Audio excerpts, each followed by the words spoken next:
রাধে রাধে সবাইকে। তো তোমরা দেখো আমরা স্টেশনে পৌঁছে গেছি, মানে শিয়ালদায়। আর এই লোকাল ট্রেনটা দেখছো, এই ট্রেনে আমরা এসেছি। আর এই ট্রেনটা মানে সামনেই ছিল, 10-এ আমাদের লোকাল ট্রেনটা ঢুকেছে আর 9-এ আমাদের ট্রেন দাঁড়িয়েছিল। তো ভালো হয়েছে সামনাসামনি নেমে। তো ট্রেনের এখনও দরজা খোলেনি, যার জন্য আমরা বাইরে দাঁড়িয়েছিলাম। আমার মা বসে আছে দেখলেন। আর এটা হচ্ছে আমাদের ওই পাশে সাইড আপার সাইড লোড, ওটা হচ্ছে সিট, সেটা দেখাচ্ছিলাম। তো ফাইনালি দরজা খুলেছে, আমরা ট্রেনের ভেতর ঢুকে পড়েছি। তো পুরো ফাঁকা, কেউ নেই। আমরা আর একটা ফ্যামিলি গেছিলাম, মানে আমরা এত ফার্স্ট চলে গেছি। তারপরে আমরা একটু বসে আমাদের খাবার খেয়ে নিলাম, যেহেতু একাদশী ছিল ওই দিন। আর এই যে আমার সিট দেখাচ্ছিলাম, এটা আমার। আর নিচে মার, সাইড আপার সাইড লোয়ার, এই দুটো সিট ছিল আমাদের। তো মা পেপার পাচ্ছে এখন।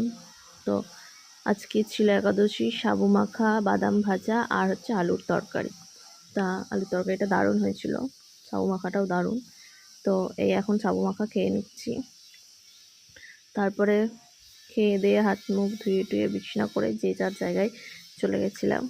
তো এত তাড়াতাড়ি আমাদের আসা এই কারণেই, কারণ হচ্ছে আমাদের লোকাল ট্রেনগুলো এত লেট করে, 8 ঘন্টার রাস্তা, সেটা কোনো কোনো সময় 1 ঘন্টাও লাগিয়ে দেয়। যার জন্য আমাদের তাড়াতাড়ি আসা। তো এই দেখো আমার মাও খাচ্ছে। আর এই রাত্রেবেলা দেখো সবাই ঘুমোচ্ছে, চারিদিকে অন্ধকার, সাদা চাদর মুড়ি দিয়ে। এখন ঠিক ওই 2:30-3টে বাজে এরকম টাইম, মানে আমরা নামবো সেই টাইমে উঠেছিলাম। আর একটু বাইরের কিছুই দেখতে পাচ্ছ না, বাট আমি একটু একটু দেখতে পাচ্ছিলাম, যেহেতু রাত্রে এই হয়।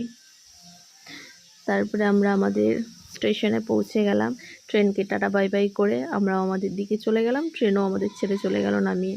তো এই দেখো আমার মা হাঁটছে আগে, ব্যাগ ঘাড়ে করে, ব্যাগটা প্রচণ্ড ভারী ছিল তাই। তো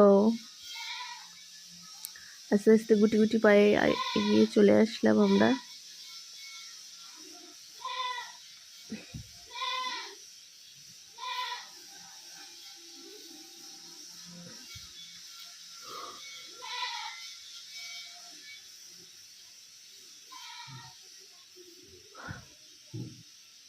তো আমরা পৌঁছে গেছি আমাদের স্টেশনে। রাধে রাধে, সেটাই আমি বলছিলাম, আমরা পৌঁছে গেছি। রাধে রাধে। ভিডিওটা কেমন লাগলো জানিও।